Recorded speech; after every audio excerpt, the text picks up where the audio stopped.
Hello viewers, আসসালামু আলাইকুম। Welcome back to my channel. বরাবরের মতো কেএন ফার্স্ট রান্নাঘরের আরও একটি নতুন রেসিপিতে আপনাদের সবাইকে জানাচ্ছি স্বাগত। আজ আমি আপনাদের সাথে লোভনীয় স্বাদের যে রেসিপিটি শেয়ার করতে এসেছি সেটা হলো দুধের মালাই পুডিং। তাহলে চলুন রেসিপিটি কিভাবে তৈরি করেছি সেটা দেখে নেওয়া যাক। প্রথমেই হাফ লিটার দুধ নিয়েছি। আমি আগে থেকেই দুধটা জাল করে নিয়েছি। এখন প্যানের মধ্যে দুধটা ঢেলে দিচ্ছি। এখন এর মধ্যে হাফ কাপ পরিমাণ চিনি অ্যাড করে দিচ্ছি। টেস্ট বাড়ানোর জন্য অ্যাড করে দিচ্ছি হাফ কাপ পরিমাণ গুঁড়া দুধ এবং দিয়ে দিচ্ছি 1 টেবিল চামচ পরিমাণ আগার আগার পাউডার। আরও দিয়ে দিচ্ছি 3.5 টেবিল চামচ পরিমাণ কাস্টার্ড পাউডার এবং সবশেষে দিয়ে দিচ্ছি হাফ কাপ পরিমাণ কনডেন্স মিল্ক। টেস্ট বাড়ানোর জন্য কনডেন্স মিল্কটা অ্যাড করেছি। এটা সম্পূর্ণটাই অপশনাল, আপনারা চাইলে স্কিপ করতে পারেন। এখন আমি উপকরণগুলো ভালোভাবে মিক্সচারের সাহায্যে মিশিয়ে দিচ্ছি। আমি যেই মোল্ডের মধ্যে পুডিংয়ের শেপ তৈরি হওয়ার জন্য রেখে দেব তার মধ্যে সামান্য পরিমাণ ঘি দিয়ে গরম করে তরল হওয়ার পর ঘুরিয়ে ঘুরিয়ে চারিদিকে মাখিয়ে নেব। আমরা সবাই জানি মিষ্টি খাবারে ঘি অ্যাড করলে একটা অন্য রকমের ফ্লেভার আসে। তবে হাতের কাছে ঘি না থাকলে রান্নার তেলটা ব্যবহার করতে পারেন। চুলাটি মিডিয়াম হিটে রেখে অনবরত নাড়াচাড়া করতে হবে, নইলে নিচে লেগে যেতে পারে। এই দুধের মধ্যে সমস্ত উপকরণগুলো মেশানোর পর ঘনত্ব তৈরি হতে বেশি সময় লাগবে না।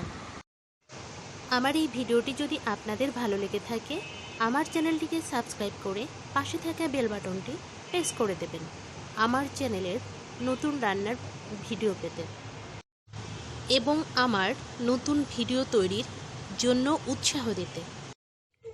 সমস্ত উপকরণগুলো মেশানোর পর 1.5 থেকে 2 মিনিট সময়ের মধ্যেই ঘনত্ব তৈরি হয়ে যাবে। দুধের ঘনত্ব চলে এসেছে এবং কালারটাও চেঞ্জ হয়ে গেছে, তার মানে এটা হয়ে গেছে। এখন আমি এটা চুলা থেকে নামিয়ে নেব। নাকড়ির সাহায্যে ঘনত্বটা দেখিয়ে দিচ্ছি আপনাদের বোঝার সুবিধার জন্য। ঘি মাখিয়ে যেই মোল্ডটি আমি প্রস্তুত করে রেখেছিলাম এখন তার মধ্যে প্যাটার্নটি ঢেলে দেব এবং ঠান্ডা হওয়ার জন্য কিছুক্ষণ অপেক্ষা করব। ফিরে আসছি কিছু সময় পরে। ঠান্ডা হবার পর পারফেক্টভাবে পুডিংটা প্রস্তুত হয়ে গেছে। পুডিং আমি একটি পাত্রের মধ্যে ঢেলে নিব। পুডিংয়ের শেপ তৈরির জন্য আপনি যে কোনো আকৃতির পাত্র ব্যবহার করতে পারেন। আপনারা চাইলে এভাবেই পরিবেশন করতে পারেন।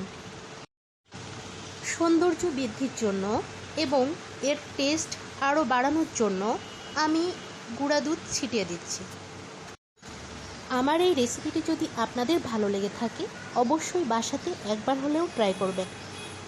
আশা করি আপনাদেরও অনেক ভালো লাগবে। একটি চাকুর সাহায্যে আমি আপনাদেরকে কেটে দেখাচ্ছি কতটা পারফেক্ট হয়েছে এই পুডিং। আপনারা চেষ্টা করবেন এই পুডিংটা কিছু সময়ের জন্য নর্মাল ফ্রিজে রেখে দেওয়ার জন্য। আমি রাখতে পারি নাই কারণ আমার বাচ্চার একটু ঠান্ডা আছে, তাই আমি এভাবেই পরিবেশন করছি। আমি একটি চাকুর সাহায্যে পিস পিস করে কেটে নেব। তাহলে আর কথা না বাড়িয়ে আজকের মতো ভিডিওটি এখানেই শেষ করছি। ততক্ষণ আপনারা আমার জন্য দোয়া রাখবেন, আমি যেন পরবর্তীতে নতুন কোনো ভিডিও নিয়ে আবার আপনাদের মাঝে ফিরে আসতে পারি।